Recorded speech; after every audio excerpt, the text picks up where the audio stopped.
Hello, guys. Namaste. So, do Indian students face racism in the UK? Yes. हाँ. क्या मैंने किया है? Personally, yes. So, इसके बारे में आज हम बात करेंगे. तो मैं जब यूके आई थी पहली बार एंड हीथ्रो में मैंने लैंड किया, तो मुझे ना जहाँ से नेशनल एक्सप्रेस मेरे सिटी तक पहुँचाने वाली थी वो मिल नहीं रहा था, जहाँ से बस छूटती है, जो स्टॉप होता है. तो मैंने एक अंकल से पूछा, ब्रिटिश थे वो, कि अंकल मुझे थोड़ा सा गाइड कर दो. तो उन्होंने पहली बात मेरे को ये बोला कि अगर पता ही नहीं है कहाँ पे जाना है, अगर फिगर आउट नहीं कर पा रहे हो तो कैसे जियोगे इधर. इंग्लिश में ही बोला एंड आई वाज लाइक कि ठीक है, may be out of concern बोल रहे. मैं नहीं पता कि इसको मैं डायरेक्ट रेसिज्म बोल सकती हूँ कि नहीं, बट या मुझे थोड़ा सा वियर्ड लगा था. तो ये था पहला इंस्टेंस. ठीक है. उसके बाद महीने बाद एक्चुअली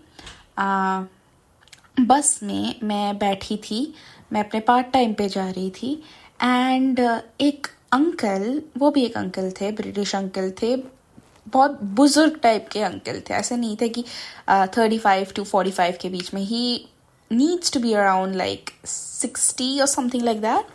एंड वो मेरे को देख के, मैं और मेरे सामने शायद कोई एशियन, लाइक इंडियंस और Asians too, but like Japanese और चाइनीज और Korean, I am not sure, ऐसे कोई बैठा हुआ था, लड़की वो भी. हम दोनों को देख के ही स्टार्ट्स टू अब्यूज कि motherfucker and all of those bad kind of words, immigrants and bloody immigrants, go back to where you came from, go back to the shithole you came from, ऐसे बोलने लगा. So the girl as well as me, we chose to ignore it, क्योंकि एक तो नया country है, इनका देश है. अगर हम रिवोल्ट भी करेंगे, अगर हम प्रोटेस्ट भी करेंगे, या फिर will stand up for ourselves, कितना ये बाकी के लोग सपोर्ट करेंगे. अगर ये हम पे हमला कर दिया तो इफ ही गेट्स वायलेंट, हम लोग क्या कर पाएंगे? Would anybody else save us? Police क्या इतना कन्वीनियंट है कि बस के अंदर भी आ जाएगी, तो मतलब टाइम पे पहुंच पाएगी तब तक अगर कुछ हो गया तो ये सब देख के सोच के हम लोग कुछ नहीं किए थे. तो हम लोग बैठे थे, फिर हम उतर गए and that man keeped following me till जब तक मैंने अपने एकोमोडेशन में एंटर नहीं किया. तो वो बहुत ज़्यादा स्केरी था. ऐसा नहीं है कि रेसिज्म सिर्फ इंडियन लोगों के साथ ही हो रही है, या फिर एशियंस जो ब्राउन स्किन है उनके साथ हो रही है. इधर ऐसा नहीं है. तो मैं और मेरी जो बेस्ट फ्रेंड है वो फ्रेंच है. तो हम लोग ना स्टेशन के बाहर से वॉक कर रहे थे सिटी की तरफ. तो एक बच्चा, that is a black kid, but वो ब्रिटिश है. वो बच्चा जाते जाते हम लोगों को देख के ही स्टार्ट्स टू अब्यूज, गाली गलौज करने लगता है, बहुत गंदा वाला. ठीक है. तो हमने भी लाइक मैं और मेरे फ्रेंड दोनों ही थोड़े ड्रिंक करे हुए थे, तो हमने भी उसको, बच्चा था, कुछ नहीं बोल सकते. ऊपर से हम लोग जर्नलिज्म स्टूडेंट्स है, पता है कि बच्चे को अब्यूज करेंगे तो क्या क्या हो सकता है, specially in a foreign country. इसके लिए जर्नलिज्म की जरूरत होती नहीं है, बाय द वे, बट हाँ वो दिमाग में था. तो हम लोग लिमिट में रहे कि but we did stand up for ourselves, क्योंकि तब तक हम लोग ज़्यादा यूके के साथ ना बहुत ज़्यादा एकस्टम हो गए, तो पता था कि क्या सारी चीज़ें कर सकते हैं. तो हम लोग ने हमने स्टैंड लिया. वो बच्चा ना हमको गाली देता हुआ कुछ भी बोलता गया, माँ के ऊपर गाली, बाप के ऊपर गाली. बच्चा मतलब we are not even talking about like someone who is like 9th or 10th standard. वो बच्चा बहुत ही छोटा था. लाइक अपने वो जो ई स्कूटर होते हैं उसके ऊपर जाते जाते हम लोगों को बोल के, और फिर वो भागने से पहले ना थूक के चला गया. तो ये सारी चीज़ें मैंने फेस किए हैं. और भी मेरे दोस्त जो है उन्होंने भी बोला है कि कभी कभार जो होमलेस पीपल होते हैं वो blood immigrants taking our jobs away ऐसे बोल के चिल्लाने लगते हैं. फिर नौकरी नहीं मिलती, कभी कभी बोलते हैं कि, फिर कमेंट्स करते हैं या फिर अपने में बात करते हैं कि इंडियन स्मेल करते हैं या फिर ब्राउन पीपल स्मेल करते हैं, एंड हमारी नौकरी, स्पेशली ये बोलते हैं कि हमारी नौकरी लेके चले गए. तो ये सब चीज़ें फेस किया है मैंने. इतना ज़्यादा अब्रप्ट नहीं होता, इतना ज़्यादा कॉमन नहीं होता, बट होती है.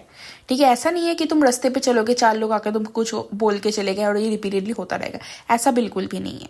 तो थोड़ा सा थिक स्किन रखना पड़ेगा, समझना पड़ेगा कि आप वीज़ा पे हो, कुछ लिमिटेशंस होते हैं. ठीक है, ये कंट्री, ये जो पुलिस है आपकी एक हद तक ही सेवा कर सकती है, एक हद तक ही आपको प्रोटेक्ट कर सकती है। तो थोड़ा सा थिक स्किन होना पड़ेगा, थोड़ा सा प्रोटेक्टिव होना पड़ेगा। और एक इंस्टेंस मेरे को दिमाग में आया कि मैं ना लंदन से, मैं जिस सिटी में रहती हूँ वहाँ पे लौट रही थी, एंड मैं लौटी, ठीक है, मैं बस से उतरी, मैं आ रही थी, दैट्स लाइक 10 मिनट्स वॉक, और रात हो गई थी, 2 बज रहे थे ऑलमोस्ट। तो 2 बजे थे, तो नॉर्मली इट्स वेरी कॉमन, और सैटरडे रात था तो there were people on the street, but एक लेन था जिसके अंदर मैं जा रही थी, एंड उल्टे तरफ से एक बंदा आता, that's a homeless person who is very drunk and intoxicated, high भी था वो। तो मेरे तरफ आके ना पूरा मेरे को जकड़ने की कोशिश करता है। मैं ना, जैसे मैंने बोला, आपको अपना प्रोटेक्शन खुद करना पड़ेगा, क्योंकि इधर आपको सेव करने के लिए कोई नहीं आएगा। मैंने ना आंखें बंद करके नो चिल्लाया बहुत जोर से, और वो बंदा ऐसे पीछे हो गया हाथ हटा के, ओके ओके ओके बोला, और फिर मैं ना वहाँ से भाग गई। एंड थैंक गॉड तभी साइड में देखा कि एक पुलिस कॉर्डन है एंड गाड़ी भी है उधर, पुलिस ऑफिसर्स भी है। उन्होंने मेरे को पूछा, यू ऑलराइट? मैंने बोला हाँ मैं ठीक हूँ, इट्स फाइन। तो मैं चली गई। एंड तो अगर आप यूके आ रहे हो तो कुछ कुछ चीज़ें ऐसे हो सकती है, बहुत ज़्यादा कॉमन नहीं है, बट यस हो सकती है। तो अपना प्रोटेक्शन खुद करना, थोड़ा सा प्रोटेक्टिव होना अपने के लिए, क्या क्या आप कर सकते हो, बिना मतलब के लफड़े मत लेना, बिना मतलब के झगड़े मत करना, बिना मतलब के एनिमीज मत बनाना, ये आपका देश नहीं है। तो अपना प्रोटेक्शन अगेन मैं रिपीट कर रही हूँ, खुद करना, क्योंकि ये बहुत ज़्यादा क्रूशियल है। अगर आपको और वीडियोस चाहिए about my experiences in the UK, मुझे जॉब कैसे मिली and all of those things, then just drop a comment, subscribe, and I'll be back soon. Thank you.